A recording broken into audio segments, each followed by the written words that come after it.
Kauna-unahan sa Pilipinas. NBC Manila Broadcasting Company. DZRH, member, kapisanan ng mga broadcaster ng Pilipinas.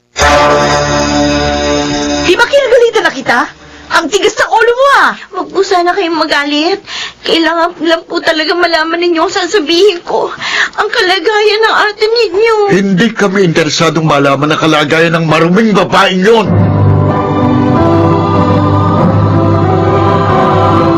Handog ng DZRH ang dula sa kanyang panahon. Maraming kasambahay ang kahanga-hanga dahil sa taglay nilang tiyaga. Mga kaibigan, narito at ating pakinggan ang naging karanasan ni Elsie sa ating dulang sa kanyang panahon.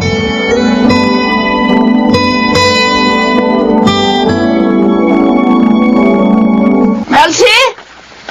Elsie! Halika nga rito! Ma'am Feli, bakit po? Napakakupad mo naman! Bakit hanggang ngayon, hindi mo pa rin nalilinis tong kwarto ko, ha? Ha? Pasensya na po, ma'am. Inuna ko po kasi yung inuutos niya po sa akin. Ang sabi mo talagang makupad ka! Mahigit 1 taong ka na sa akin, wala kang pagbabago? Dapat yata talaga palitan ka eh! Naku, huwag naman po, Ma'am Feli. Kailangan ko po itong trabaho ko para po sa mga kapatid ko nag-aaral. Pwes kung ayaw mo mapalitan, pagbutihin mo ang trabaho mo! Maglinis ka na dito! Nakakabwisit ka!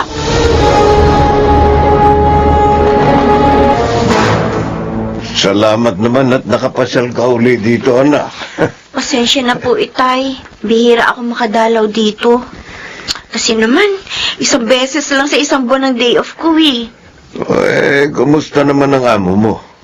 Hindi na ba masungit? Wala pong pagbabago, Tay. Pero hindi naman po siya nananakit eh. At saka maayos po siya magpasahod. Kaya tinitiis mo kahit sigawan at murahin ka.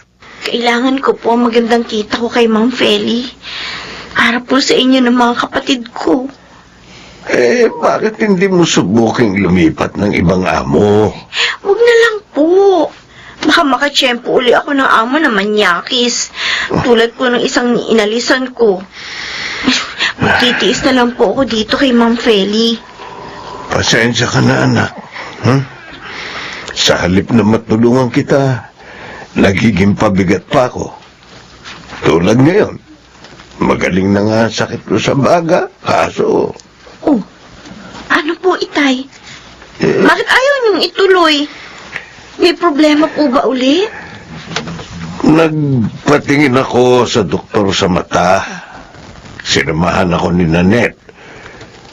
Sabi ng doktor, may katarata raw ako. Yun daw ang dahilan ng panlalabo ng isa kong mata. Po? At kailangan ko raw na maoperahan. Huwag po kayong mag-alala, Tay. Gagawa po ako ng paraan. Ha? Dapat maoperahan po kayo. Para hindi kayo mabulag. Anong gagawin mo, Elsie?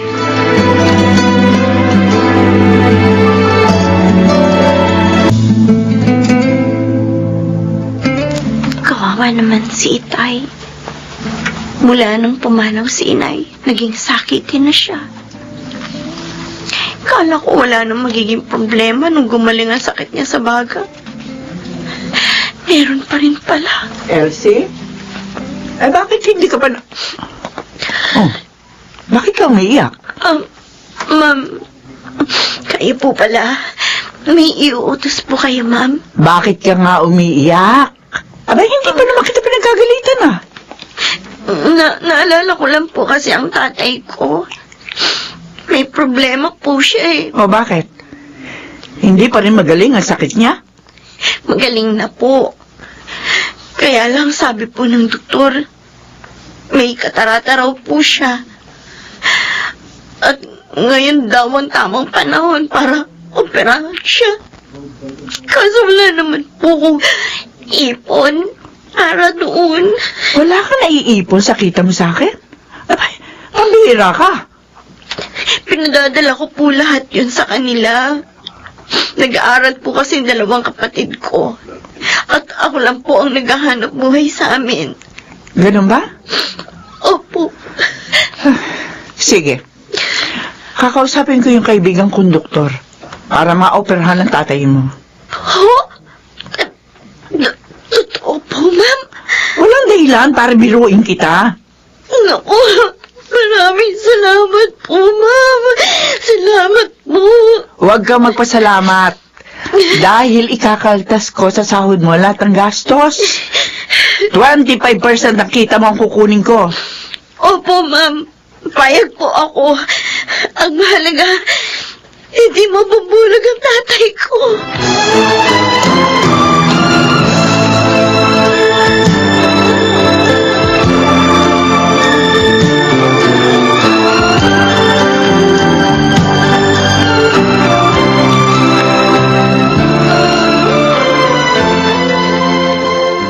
Kumusta na po ang mata niyo ngayon, Tay? Masakit po ba ang operasyon niyo? Hindi, anak.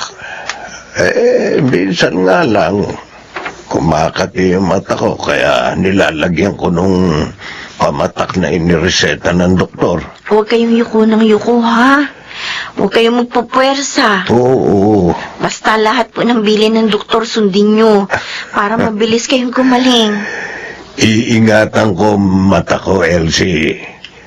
Dahil alam kong pinaghirapan mo na maoperahan ako. O kumusta naman si Ma'am Feli mo? Alam niyo, parang nagbago na po siya, Tay. Hindi na po siya laging sumisigaw sa akin. At nakikipag-usap na rin po siya sa akin, minsan-minsan. Anak, alam mo bang dinalaw niya ako sa ospital? Po? Wala po siya nabanggit sa akin na nakita kayo. Napag-usapan ka namin. Sinabi ko sa kanya na mabait kang anak at napakalaki mong tulong sa amin.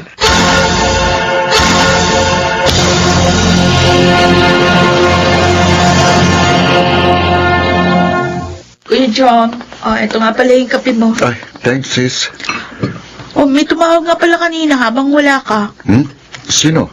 Elsie daw? Katulong ni ate. Bakit daw?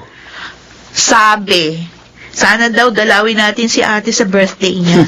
Siguro inutusan siya ng babae niyo para tawagan tayo. Hindi daw. Kusa niya raw ginawa na tawagan tayo. Para nga raw mapasaya natin si ate. Sana sinabi mo, huwag na siyang sumangkot pa sa mga problema natin. Dahil wala naman siyang nalalaman. Sinabi ko. Oh, Pinagalitan ko pa nga. Para hindi na nga tayo kulitin pa.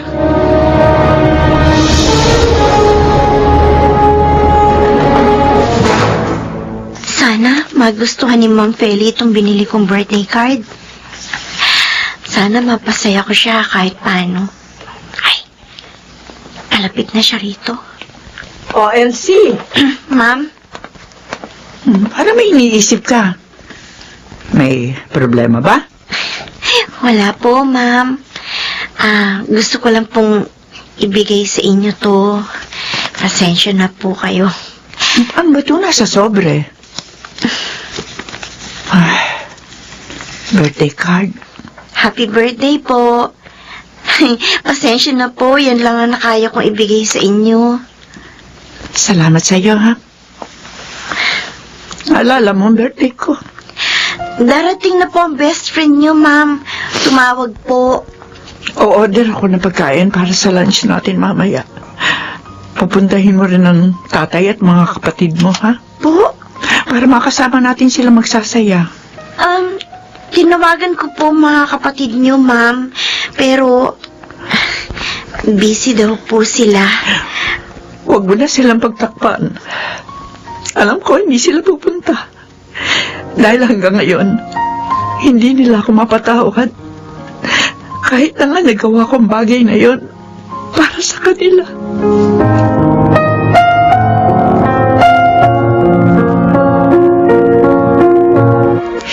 pangalawa, day off na ni Elsie. Makakasama na uli namin ang aking anak. Matutuwa siya pag nalamang kumikita na ako kahit paano sa pagtitinda ko ng lugaw dito sa harap ng bahay namin. Nagre-ring ang cellphone ko. Teka. Uy, si Elsie. Hello, anak. Ano't napatawag ka? Tay, hindi po ako makakauwi dyan sa Makalawa. Bakit? 3 days na po nasa ospital si Ma'am Feli. Ha? May COVID po siya, Tay. Ano? Ikaw anak. Huwag kayong mag-alala. Negative po ako sa swab test. Pero nagko-quarantine po ako ng ilang araw para makasiguro. Sige anak. Mag-ingat ka dyan, ha? Lagi kang manalangin. Ipanalangin mo rin ang amo mo. Opo, lagi ko nga po siyang tinatawagan at pinalalakas ko po ang loob niya, Tay. Sana naman. Gumaling siya agad.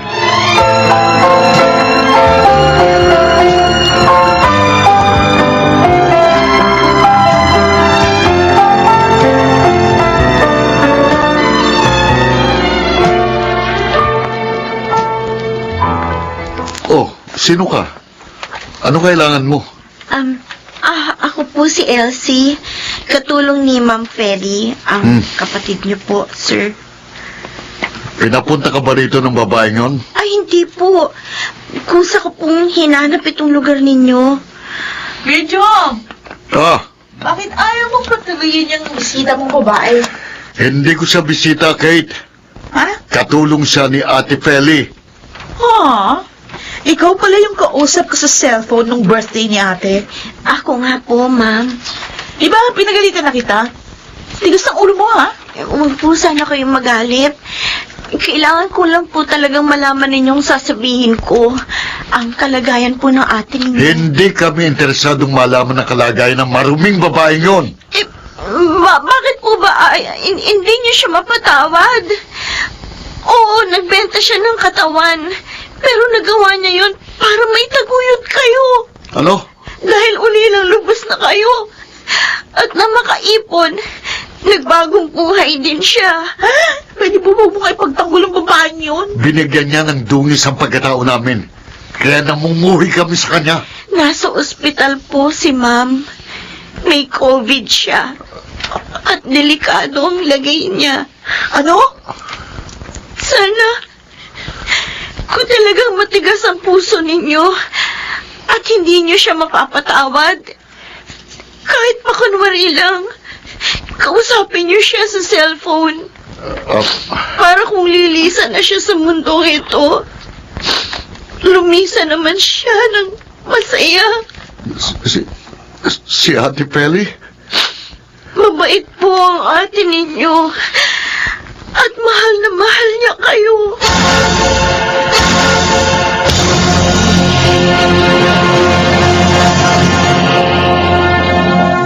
Ate Feli, si Katie to, ang kapatid mo.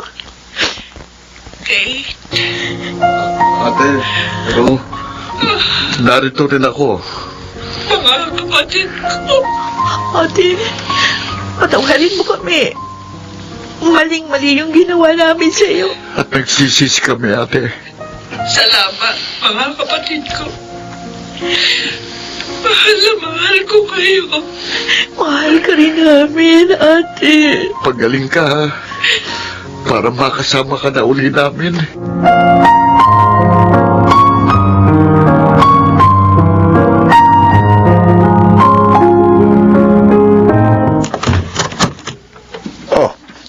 Elsie, anak. Ano nang balita sa amo mo?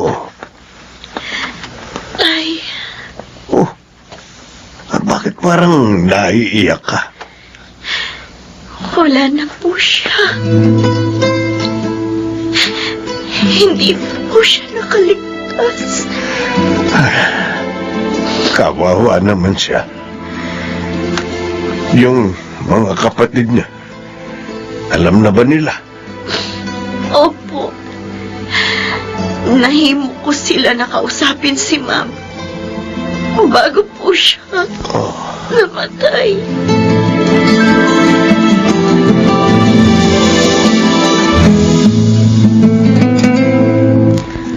Attorney Marlon, bakit po tinawag niyo pa ako sa pagbasa ninyo ng testamentong naiwan ni Ma'am Feli? Importante na narito ka, sapagkat may iniwang din para sa iyo si Feli. Po? Eto, ang lahat ng kabuhayan niya ay hahatiin sa inyo, John, Kate. Pero nag-iwan siya ng halagang 2 milyong piso para kay Elsie. Eto, sabi niya rito sa kanyang sulat, eto, babasahin ko, ha? Ibinibigay ko ang halagang 2 milyong piso sa aking mabuting kasambahay na si Elsie upang makapagsimula siya ng isang mas maayos na buhay at matulungan ang kanyang pamilya. Ayan, o. Ma'am Feli, maraming salamat po. Tama na ang ginawa ni Ate Feli, Elsie. At nagpapasalamat kami sa iyo dahil iminulat mo kami sa pagkakamaling nagawa namin sa aming kapatid. Dahil sa iyo, nakahingi kami ng tawad kay ate bago siya pumanaw. Salamat sa iyo.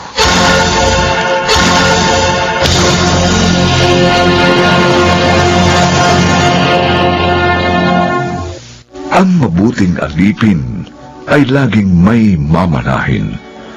Di man sa atin, ay sa Diyos na Panginoon natin. Sa Kanyang panahon.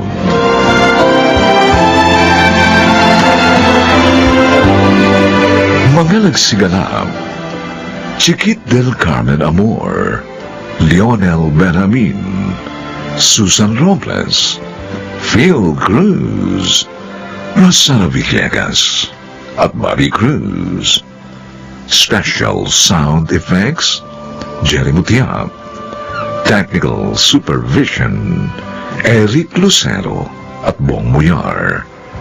Music and scoring, Buboy Salonga. Ang kasaysayang ito'y mula sa panulat ni Telma Corporal Alcantara at sa pinagsamang direksyon ng inyong lingkod June Martin Legaspi at Roberto Bobby Cruz. Sa kanyang panahon.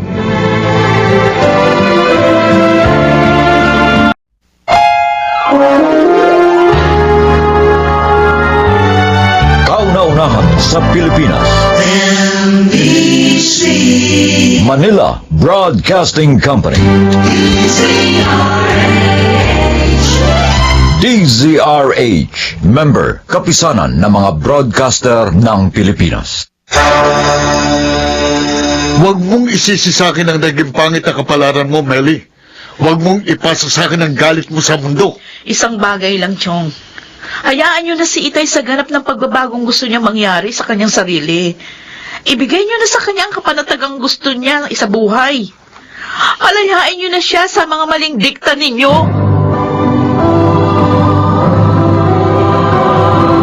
Handog ng DZRH ang tula sa kanyang panahon. Paano nga ba ang pagtalikod sa mga kasalanan? Kailangan bang pagsikapan din ang pagsisisi? Mga kaibigan, narito at ating pakinggan ang naging karanasan ni Dardo sa ating tulang sa kanyang panahon. Paano po, Tay? Tay, mano po? Kaawaan kayo ng Diyos. Pasensya na kayo kung bakit medyo natagalan akong makalabas ng kwarto ko. Matindi na kasi yung kirot nitong aking gout. Hindi ko agad maitayo ang mga paa ko. Tay, wala po kayong dapat iingi ng paumanhin. Nauunawaan po namin ang kalagayan niyo. Ang totoo po, kaya kami narito. Meron sana kaming Oh. hihinging pabor. Aba, kung kaya ko bang ibigay, bakit hindi? Ano bang pabor yung sinasabi nyo? Hihingin po sana namin sa inyo yung pamamahala sa negosyo yung graba at simento na ibinagsak sa port area. Total, hindi na kayo makapunta sa pier. Kami na po ang hahawak ni Roy. At kabisado naman po namin ng kalakalan sa loob, tay. Tsaka may potential buyers din po kaming dagdag na masusuplayan. Bukod pa sa mga dati na ninyong katransaksyon. Sige. Kung kaya ba ninyong hawakan, di kayo na mamahala. Kaysa sa ipagkatiwala ko pa sa iba.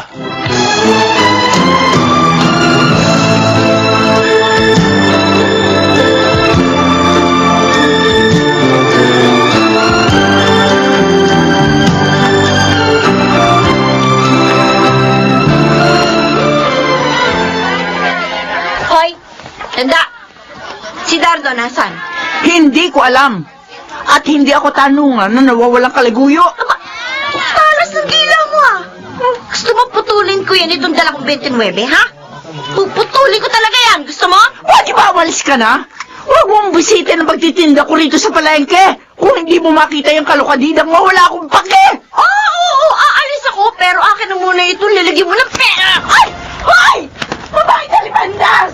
Ibalik mo sa akin yan! Lagyan mo ng pera! Nandiyan lahat yung pera na paninda ko! Hoy! Ano, bali? Ha! Ayaw mo kong bigyan ng pera ng asawa mo, kaya yung pera mo ay tatakbo ko! Teka muna, Roy. Bakit ikaw nag-check ng mga palabas na truck ng semento ni Kuya Tonyo? Saan yung dadalhin yan? Nasaan yung katiwala niya? Pinaalis na po ni Itay yung katiwala niya. Ano? Dardo, pinaalis na po. Kami na po ni Meli ang namamahala sa kanyang negosyo. Teka.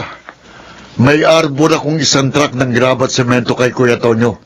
Ho, Kailangan ibigay niyo sa akin. Parte ko yan sa diskarte niya rito sa port area. naku. Anong naku? Dardo, ang mabuti pa yata. Tanungin muna natin si Meli. Kung ano magiging decision niya. Yun Si ang... Kuya Tonyo ang kausap ko sa parte ko, ha? Kaya sa ayaw at sa gusto ni Meli, ibibigay niyo sa akin ng isang truck ng semento. Chong, Dahil kung hindi, magkakagulo tayo rito.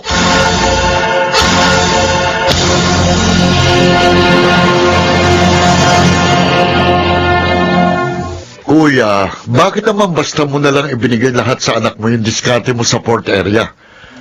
Bakit hindi mo na lang sa akin ipinamahala? Total, mas kabisado ko kaysa sa kanilang galawan sa pier. Tama lang na kay Meli ko ipagkatiwala yung paghawak sa ibabagsak ng mga truck ng semento at graba sa pier. Anak ko siya. Mas nasa kanyang karapatan.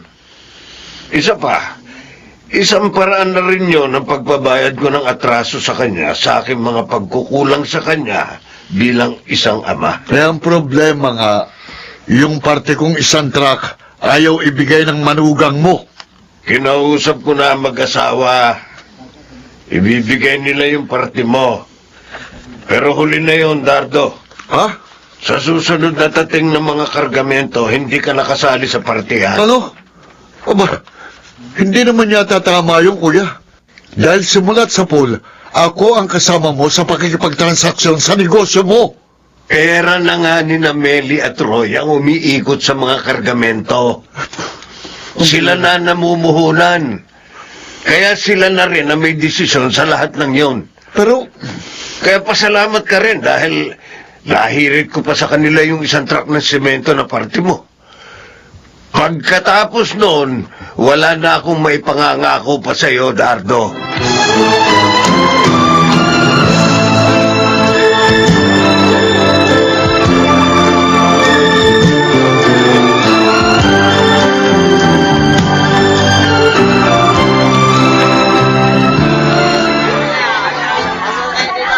Changlita, kumusta po? Oy, Meli, ikaw pala. O eto, nakikipagharimunan sa pagtitinda ng manok. Kahit ang sabihin pa, napakamahal na ng puhunan. Pero mainam na rin kaysa sa walang pinagkakakitaan. Talagang dumaan po ako dito para nga iabot ito sa inyo, Chang. Abay, pera yan ah. Pandagdag puhunan nyo sa mga paninda nyo. Kasi may sumobra doon sa kinita namin ni Roy. Doon sa dineliver naming simento sa mga buyer. Medyo nakaluwag-luwag kami ng konti. Ay, Meli, maraming salamat ha. Hayaan mo.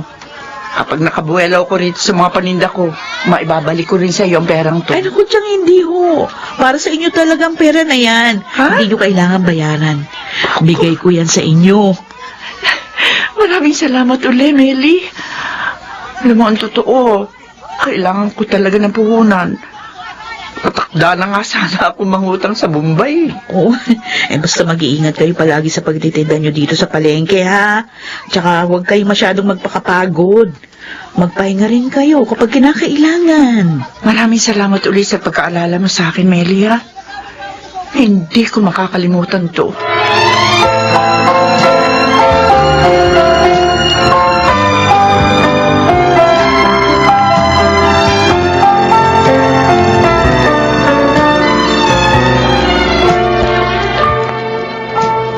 Roy! Sandali nga. Siyong Dardo, kayo po pala. Ako nga. Bakit po? Wala naman. Bibigyan lang kita ng ganito. Ano? Ha? Siyong, bakit po? Anong bakit? May nagawa po ba ako sa inyong kasalanan? Ikaw ang nagsulsul kay Meli na huwag nang ibigay ang party ko sa mga karikamento, hindi ba? Ha? Ako, Siyong, nagkakamali po kayo. Hindi ko po magagawa yun. At saka, hindi po akong nagdidesisyon sa mga padating na kargamento. Sinungaling! Kung di ko pa alam na sweetie ka rin, ha? Ha? Ha? Isaksak mo sa utak mo, Roy.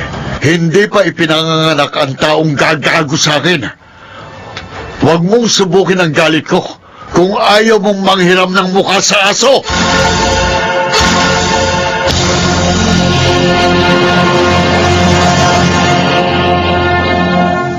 Ano bang problema nyo, Chong? Dahil lang sa isang truck ng simento, nananakit na kayo ng kapwa nyo? Dahil inalisan niyo ako ng kabuhayan. Kabuhayan? O pang-suporta lang sa mga bisyo ng pinagpapalit-palit nyo? Wala kang karapatang sabihin sa akin yan, Mel. Meron! Marami akong gusto sabihin sa inyo dahil marami akong kinimkim na galit. Wala akong pakialam sa galit mo. Ang pinag-uusapan natin dito, ha?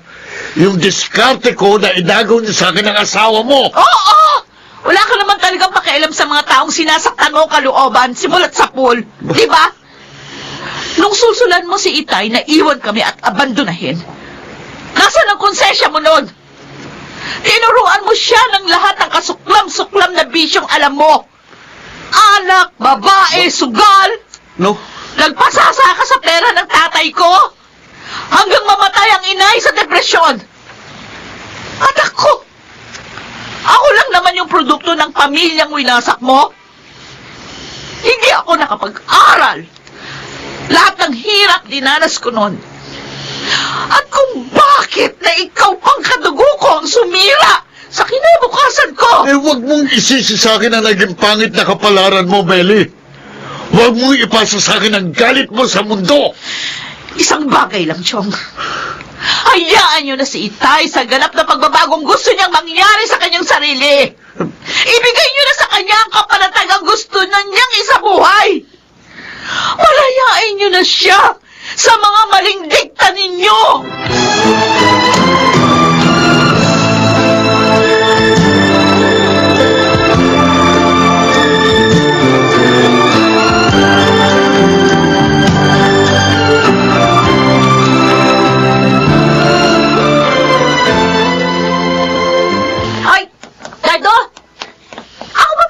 Mo? Ha?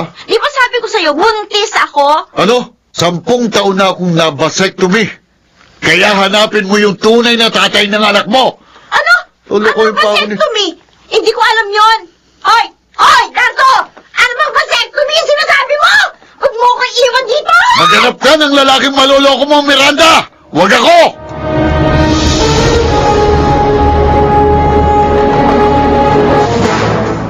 Ako Ako ang nagdesisyong wag nang ibigay ang parte mo sa mga kargamento, Dardo. Dahil yun lang ang alam kong paraan para matigil ka na sa bisyo mo. Hindi ka pa ba nananawa sa buhay na walang direksyon? Kuya, matagal ko na rin gustong magbago. Pero hindi ko lang magawa. dahil hindi ko alam kung paano ko sisimulan. Ngayon mo na simulan. Hanggat hindi ka pa kinasusuklaman ni Lita. Hanggat kaya ka pa niyang patawarin sa mga paulit-ulit mong pagkakamali.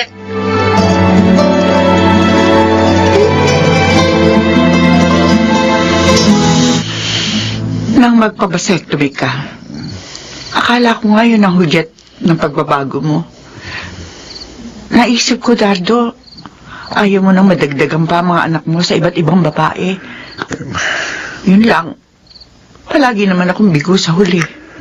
Pero hindi sa pagkakataong ito, Lita. Gusto ko nang magbago. Ikaw lang naman sa sarili mo makasusumpong sa mga bagay na gusto mong ituwi, Dardo. Ako, nandito lang naman ako palagi. Naghihintay. Umaasam. Haharapin ko ang aking mga pagkakamali. Naging marupok ako sa lahat ng bagay. Marami kong dapat pagsisihan. Pero ngayon, isusuko ko ang lahat sa Diyos.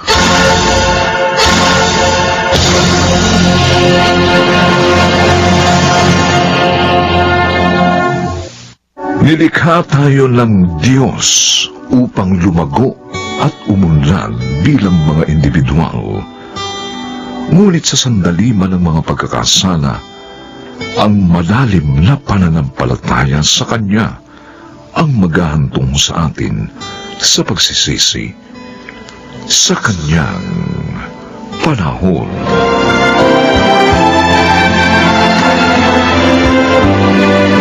Mga nagsiganap: Phil Cruz, Lionel Benamin, Susan Robles, Rosana Villegas, Chiquit del Carmen Amor at ang inyong lingkod. Special Sound Effects Jerry Mutia. Technical Supervision Eric Lucero at Bong Muyar. Musical Scoring Buboy Salong. Ang kasaysayang ito'y mula sa panulat ni Sel Barlam. At sa pinagsamang direksyon ng inyong lingkod June Martin Legaspi at Bobby Cruz sa kanyang panahon.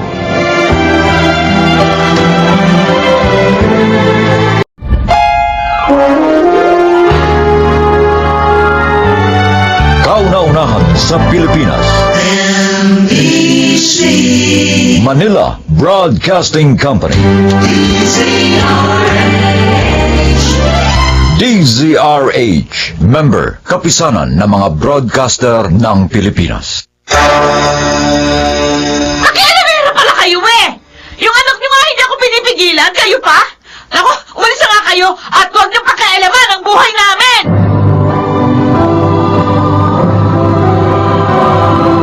Handog ng DZRH ang tunay sa kanyang panahon.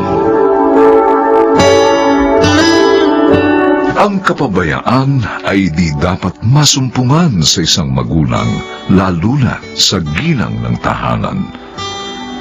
Pagkat ito'y magbubunga ng pagkawasak ng kanyang sambahayan.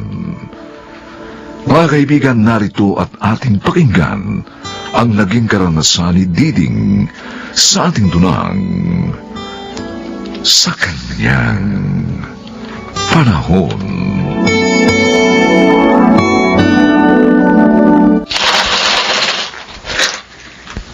Sa letrang O, kalbo! Ay! Bingo! Bingo na naman ako! Ba yan?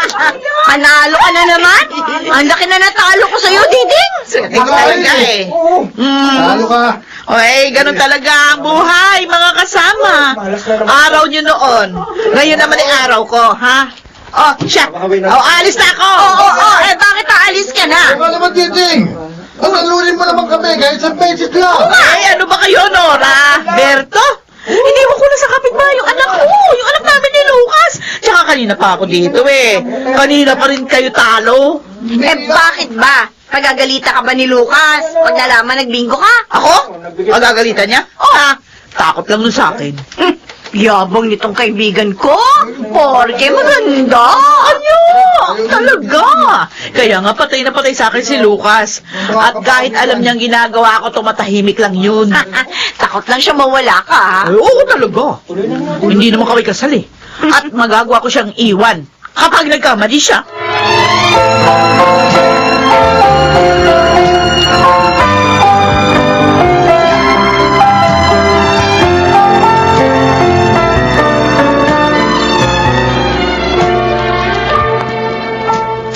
Ayan. Naisalang ko na yung sinaing. Puti na lang wala pa si Lucas. Na-text nga. Para ulam na lang yung bibilihin niya. Ay! Ikaw na pala. Ano dala mo? Kanin at ulam. Binili ko sa karinderya ni Allen si Mang. Bumili ka ng kanin? Ay, pamihira. Dapat pala hindi na ako nagmadaling magsaing.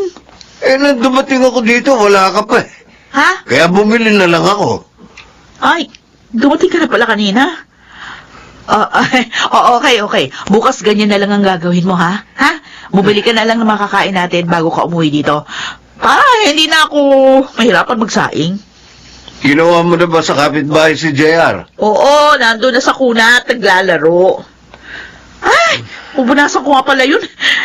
Ikaw na mag-ayos ng mga binili mo, ha? At tingnan mo na rin yung nakasala ko si Naing para mapunasan ko naman si Junior.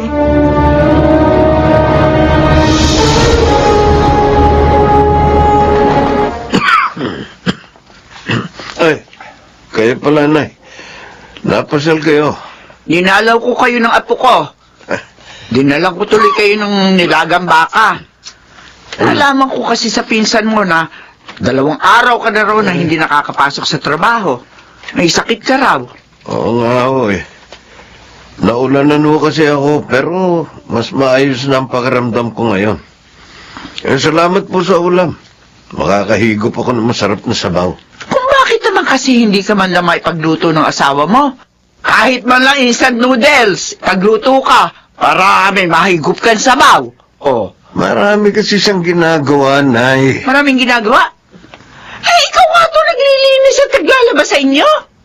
Ang sabihin mo wala siyang ginagawa kundi magbingo, magtong eats. Naglilibang lang, Nay. Pwede ba? Huwag mo nang pagtakpan ng babaeng yon. Tulad ngayon, may sakit ka. O, nasaan siya? Ano? Andun sa ano? Naroon! Nakita ko sa bingguhan ni Poneng! Nay naman. Ayoko sana sabihin to sa'yo. Dahil ayoko masaktan ka. Pero anak, hindi nakabuti sa'yo ang pakikipaglibin mo sa kanya. Tingnan mo ang katawan mo. Ang payat mo na. Dahil nga pinababayaan niya kayo ng aking apo. Sabihan mo naman siya magbago. Sinasabihan ko. Pero nagagalit siya eh. Jesus, At yun ang ayaw ko. Natatakot akong iwan niya ako.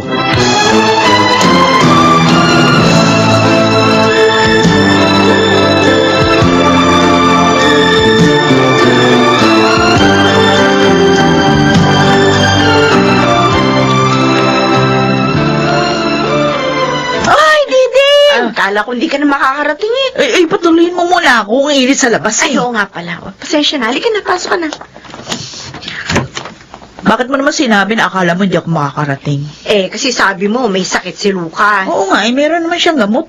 Kaya niya na yun. Sa bagay. Yung anak niyo. O, di nasa kanya. Sa bahay lang naman siya ngayon eh. O, di siya mag-alaga. Bilib talaga ako sa'yo. Kayang-kaya mong pasunurin si Lucas. Mhm. Tara na. Para mabot tayo sa jackpot. Uy, sigurado ka bang malaki yung tatamaan sa bingo doon sa kabilang baryo? Oo. Fiesta dun eh.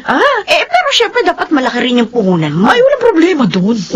Hindi ko muna binayaran yung bahay namin para may magamit akong pansugal.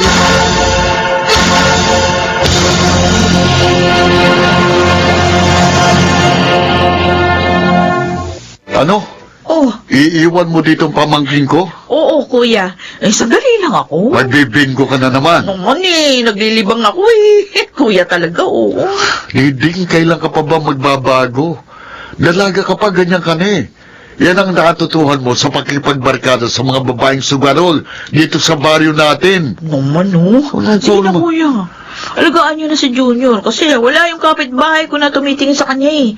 Sandali lang ako. Pasalamat ka, mabait si Lucas. Kung ako yon, pinamusarga ko na yung uso mo at pinipit ko na rin yung kamay mo. Kuya. Tignan ko lang kung magsugal ka pa. At saka maraming ginagawa asawa ko.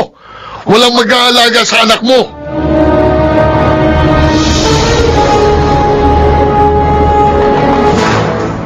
Laura, hindi ako makakasama. Naku, sayang naman. Ang laki ng tayaan ngayon. Baka manalo ka. Wala akong pera. Ulang pa sa mga utang namin yung sinahod ni Lucas. Eh, di gawan mo na lang ng paraan para makasama kita. Magbenta ka. O kaya magsanla ka. Benta? Oo. Ay, sige, sige. Itong TV namin, bibenta ko. Para meron akong puhunan.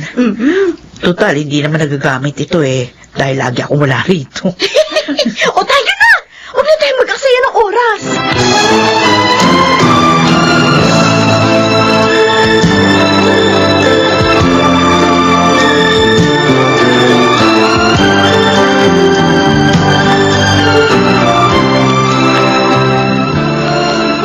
Ay, Nanay Maring, kayo pala.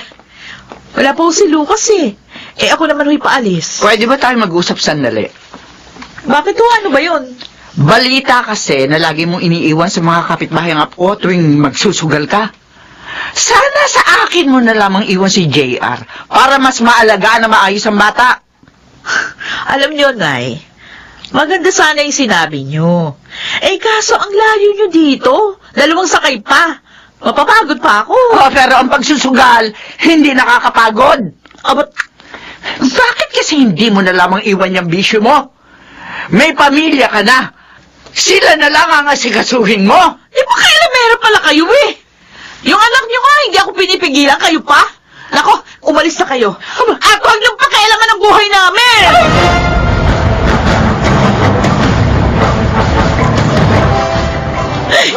Yes, buisit! Kanina pa ako natatalo. Eh, talagang ganun. Araw ko ngayon, Diding. Wala na akong puhunan. Naubos ko na yung binigay ni Lucas sa akin pang gastos. O, edi, maglaro ka pa. O, utahin kita. Malay mo, makabawi ka. Oh, sige, sige, sige. Talagang gusto ko makabawi. Ay, saan mo nga pala iniwan yung anak mo? Eh, sabi mo wala yung kapitbahay nyo na inuupahan mo. Ay, di kinandado ko yung bahay. Ah? Ay, tulog naman yung bata.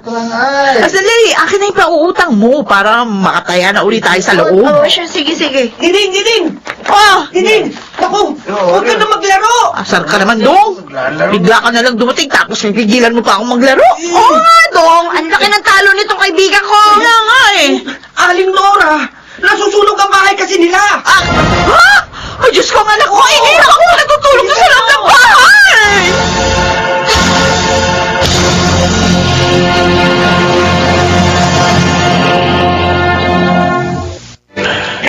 Paring Lucas, tama na yan. Lasing ka na eh. Hayaan mo lang ako, paring Eman. Gusto ko lang makalimot. Kahit pansamantala, malimot ko na namatay ang anak ko dahil sa kapabayaan ng kanyang ina. Huwag ka sana magagalit, pare, no? Matigas kasi ang ulo ni Diding. Lagi naman siyang sinasabihan ng Kuya Mario niya eh. Pero ayaw niya makinig. Pati si Aling Maring na nanay mo, sinagot niya ng pabalang. Inabuso niya ang pagmamahal at pasensya ko sa kanya. Eh, gano'n na nga yun. Wala siyang kwenta. Buti na lang, hindi pa kami kasal. Ha? Anong ibig mong sabihin, paring Lucas?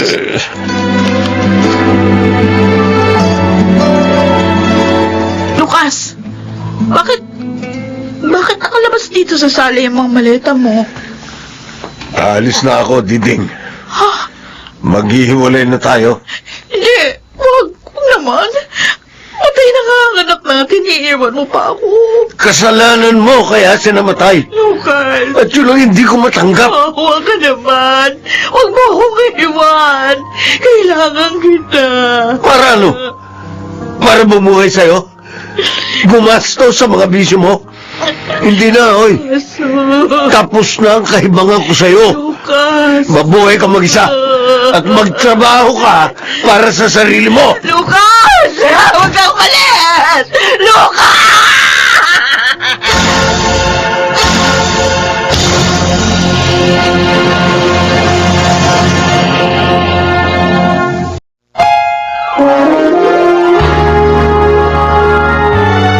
Kauna-unahan sa Pilipinas. Manila Broadcasting Company.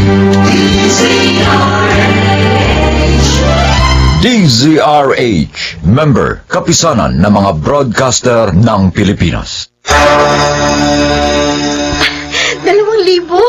Naku, salamat.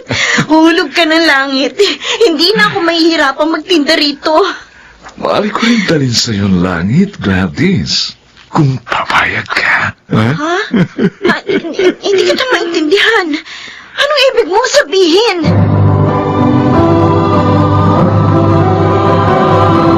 Handog ng DZRH ang dula sa kanyang panahon. Sadyang mahirap ang mapag-isa. May mga tao kasing sa halip na tumulong ay ipapahaba ka pa. Kaya kailangan ng katalinuhan upang kapahamakan ay maiwasan.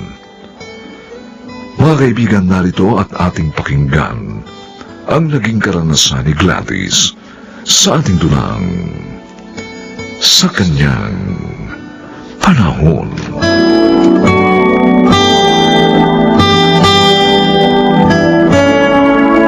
Ay, salamat naman. Abot sa budget ko. Sige po, Aling Nelia. Kukunin ko na po itong paupahan ninyong ito. O, sige. Tatanggalin ko na yung nakasabit na karatula para wala na mag-inquire pa. Dalawa lang ba kayo ng baby mong titira dito? Opo. Uli lang lubos na ho kasi ako eh. Wala din po akong kapatid na maaari makasama. Maganda ka at maayos. Maging yung anak mo. Nasama yung asawa mo? Nasa abroad ba? Nako, hindi po.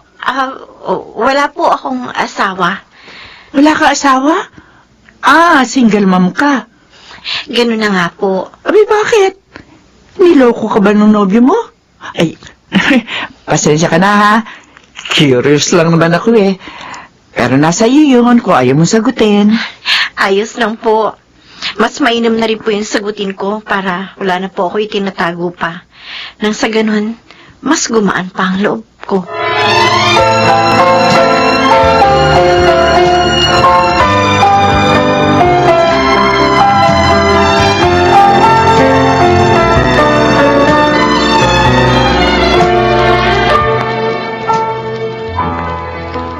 Nelia, Mm. saan mo dadalhin yung inilagay mo sa plastic na kumot at punan? Kay Gladys, Mario.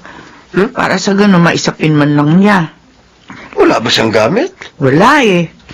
Ang anak lang niya may gamit na maaring tulugan. Bukas pa lang siya bibili ng banig. Bakit? Saan ba galing ang mag-inang yun? Ay, Oh, napabuntong hininga ka. At bigla ka nalungkot.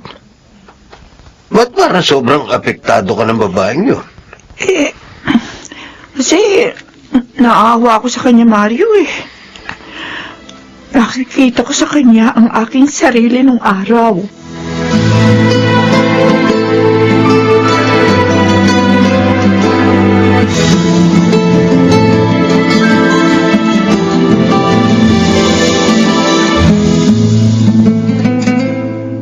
Mario, papasok na ba kayo sa trabaho niyo?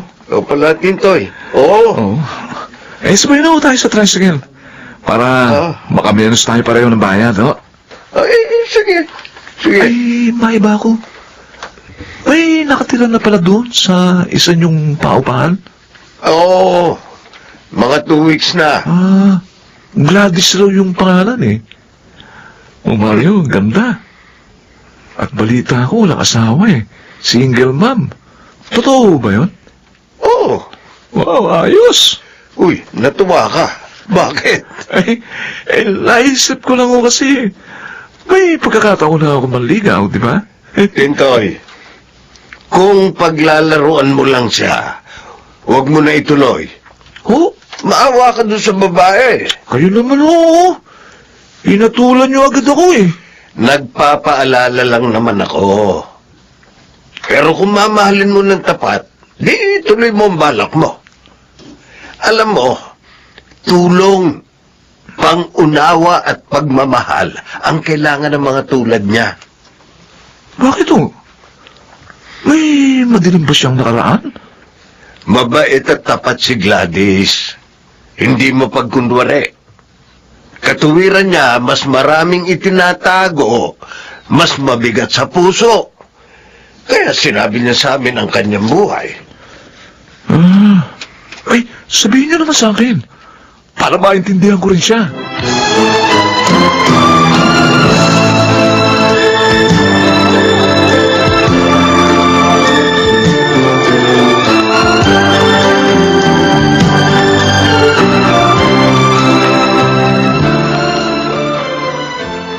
Wala ka pa palang trabaho, Gladys?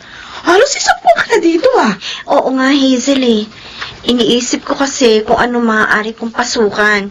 May baby kasi akong alagain eh. Sabi mo dati kang katulong?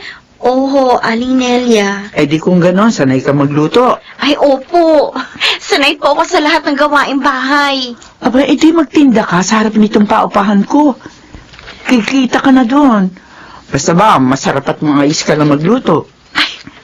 Okay na ho sa inyo, Aling Nelia? Oo naman.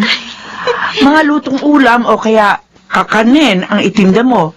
Kikita ka doon. Pero mahirap pa rin ang trabaho niyan sa'yo. Dahil inaalagaan mo yung anak mo. Hazel, lahat ng trabaho may kasamang hirap. Hindi man hirap ng katawan, hirap naman ng isip at kalooban.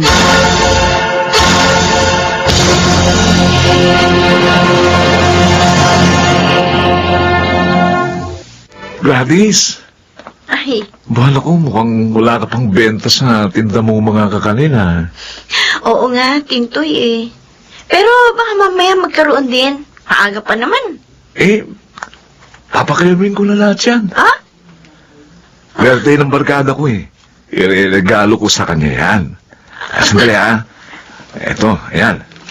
Ayan, bayad sa lahat ng yan. Naku, 2,000. Pwede na ba yan? Salamat ha. Hulog ka talaga ng langit.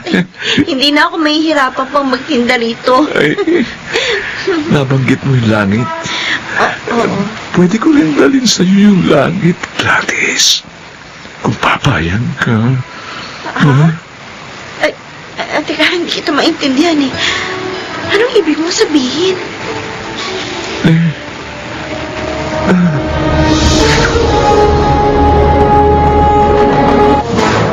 Ang mokong na Tintoy na yun. Gusto ko pala syutain. Nagulat nga ako nang sabihin niya yun sa akin eh. Nako, Gladys, huwag mo siyang patulan. Gutom din ang isang yon. Gusto ka lang nung tikman. Pag sawa na siya, iiwan ka rin nun tulad ng ginagawa niya sa iba. Wala naman sa isip ko ngayon ang mag-asawa. Kahit yung pagkipagnobyo, wala. Alam kong hindi yun ang solusyon sa kahirapan kong nararanasan. Ay, talagang ngayon. hindi. Ang solusyon, itong iaalo ko sa'yo. Ha? Hazel? Marunong ka bang gumamit ng computer? Hindi. Hindi ako nakatapos ng high school eh. Eh, no problem. Tuturuan kitang gumamit ng computer para makapag-show ka. Paano ako kikita dyan? Paano ako mag-show? Oh. Hindi naman ako artista. Ikaw talaga, oo. May anak ka na nga eh, pero inosente ka pa rin. Ano ba yung isip mo na yan? Pasensya na ha. Hindi ko talaga maintindihan eh. Okay, sige ha. Didiretsuhin ko na. Maganda ka. Kaya alam ko bibenta ka dito. Giginawa kayo ng anak mo. Ang gagawin mo lang, magpapasexy at aakitin mo ang lahat ng foreigner na gusto ng aliw. Gamit ang katawan mo. At pagkatapos, kwarta na. Oh. Magkakakwarta ka lang hindi ka nila hinahawakan. Iyon ba ang trabaho mo? Oo. Kita mo naman, maginhawa ako. Meron ako sariling bahay, sasakyan, at may pera ako sa bangko. Ano? Payag ka? Ha? Pwede bang mag-isip muna ako? Ano? Gabi na kasi. Iniwan ko lang kay Aling Nelia ang baby ko.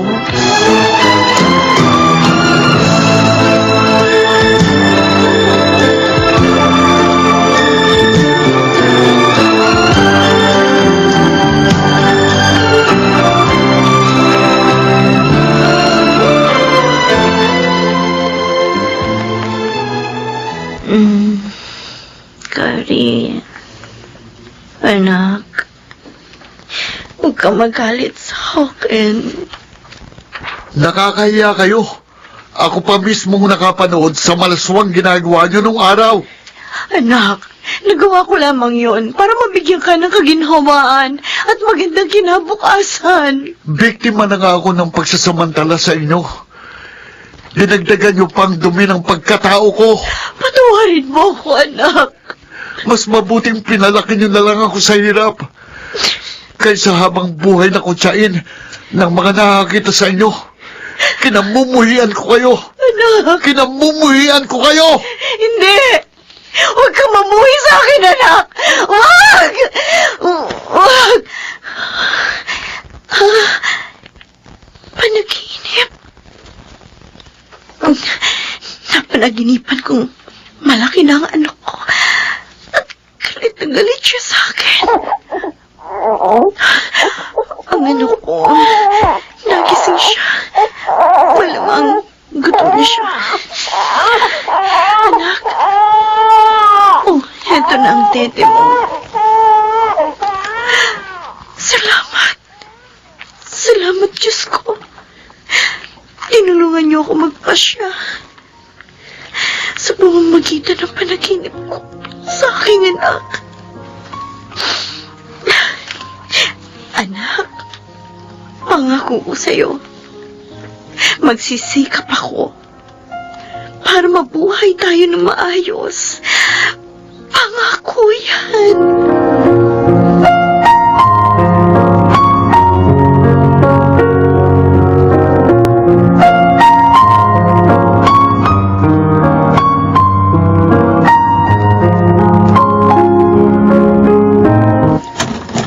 Oy, Gladys, ang aga mo, ha?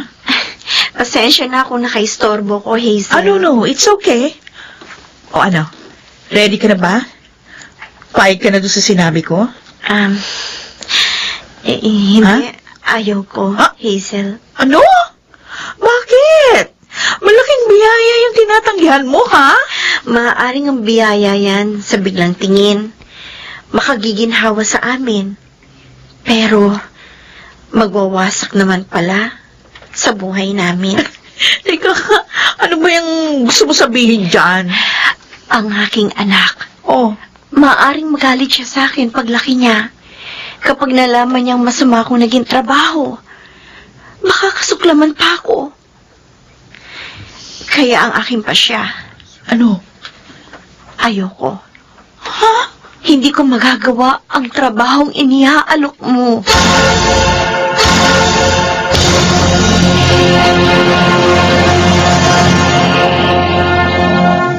Tama lang yung ginawa mo.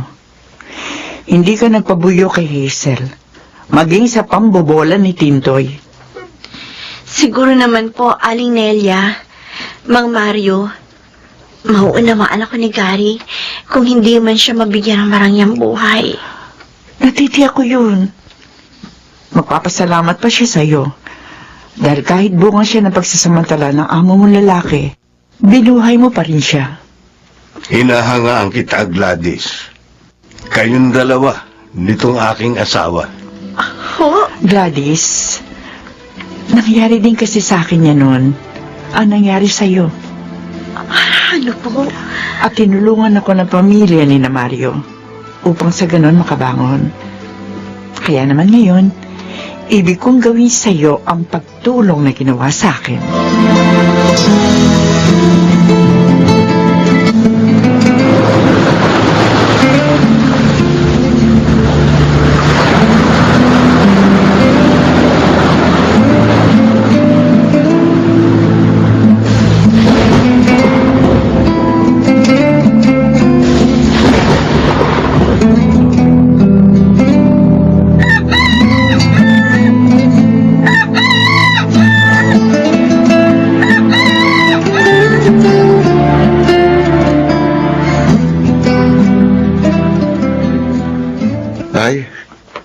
Ito pong unang sweldo ko. Oh, bakit mo naman ibinibigay itong lahat sa akin, anak? Gusto ko kayong humawak niyan. Bigyan nyo na lang ako ng pamasahe ko. Pero may mga pangangailangan ka rin, Gary. Naikulang pa po yan. Para maipadama ko sa inyong labis kong pasasalamat. Anak, Dahil kahit nabilad kayo sa kahingan nang ipagbuntis niyo ako, binuhay niyo pa rin ako. Ipinakita niyo pa rin sa akin ang mundo. Gary, anak ko.